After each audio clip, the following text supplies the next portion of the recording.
Despite its decades as an industry leader, joining the family's Goldbell group didn't initially appeal to Alex Chua.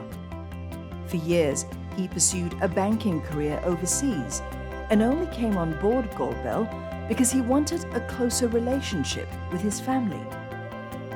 My brother started out in the family business right out of school. So he was really immersed in the family business. And during family dinners, you could see, or family holidays, there was this different way of communication between him and my dad, because it was always about business, how they do things, how we can improve.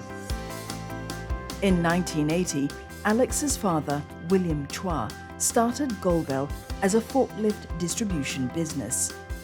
It later expanded into commercial vehicles. Today, Goldbell is Singapore's largest commercial vehicles and industrial equipment distribution and leasing company. Alex joined Goldbell in 2012. I didn't have any skill set that my dad thought was useful. He had to justify giving me a pay that was, I think, a 70% pay cut from my last pay. Then he found me a role that I couldn't cause much harm to the company, even if I made a mistake, which was technically, at that time, head of marketing. And we didn't do much marketing. From there, Alex eventually led the leasing unit before setting up Goldbell's financial services arm in 2015. It was meant to help existing customers finance their vehicles, but it ended up lending to startups and small businesses. Goldbell Financial Services has since become a pillar of the group, with several ventures under its wing. We have dispersed well over $1 billion. We always think very long term. Because we're family run, our actions and the fruits of the actions can last a generation. Right? We don't have to see immediate returns, right? So with that, our value system is very different also. This concern with social impact is shared by many next-generation leaders in family businesses. Engaging in conversations with their parents as to how they could influence not only the way that they live, but the way that their companies operate. Finding solutions how, without exiting the business, they can make them more sustainable. HSBC says this search for meaningful change paves the way for digitalization and a shift in business processes. Water treatment in any form and fashion, nutrition, healthcare, the way that we eat, the way that we look after ourselves, and then anything, of course, that has to do with new ways of embracing technology. And sustainability can often have very tangible material payoffs. The more sustainable you make your company, the greater the access to the capital markets you have or retain. Because there will be an elimination process for companies that are not able to adjust to the new norms and expectation. As families plan their succession, experts say next-generation leaders typically look for clear mandates and a chance to build long-term careers. It's not like for 3 to 5 years, it's actually often a lifetime commitment.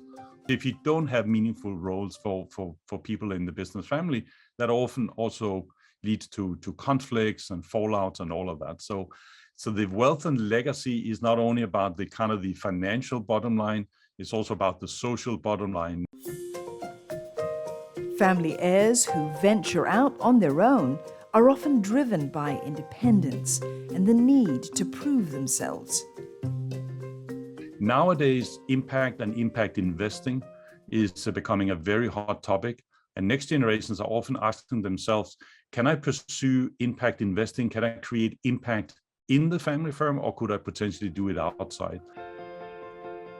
Third-generation entrepreneur Christopher Kwek found that niche for impact investing beyond the family circle.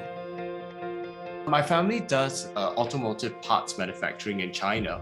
And when I first entered it, I decided that was not meant for me. And I decided I wanted to strike out on my own.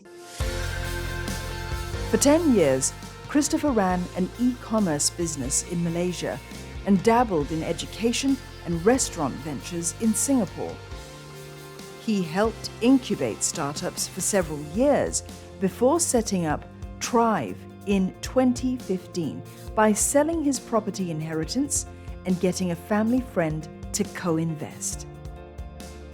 We only had 2 million Sing dollars when we first started off. 6 years down the road, I'm actually very proud that we have done about 20 companies investment. We deployed already asset under management about $26 million. At least half of Thrive's early stage investments in areas such as agri-tech, food tech, and robotics have a record of both financial returns and social impact. 90% of Southeast Asian businesses are all family run. But what they need now is a partner, a technology partner to improve their processes, to automate, to increase their efficiency, and to be financially sustainable. But the learning curves are just as steep within the family business.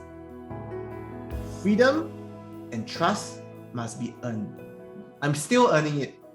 I get a longer leash now, but I still have to explain every single choice I make and every single mistake I make. I need to understand and explain. And it takes time, right? I mean, this is something that my dad took 40 years to create. He's not going to let me destroy it in 5 years.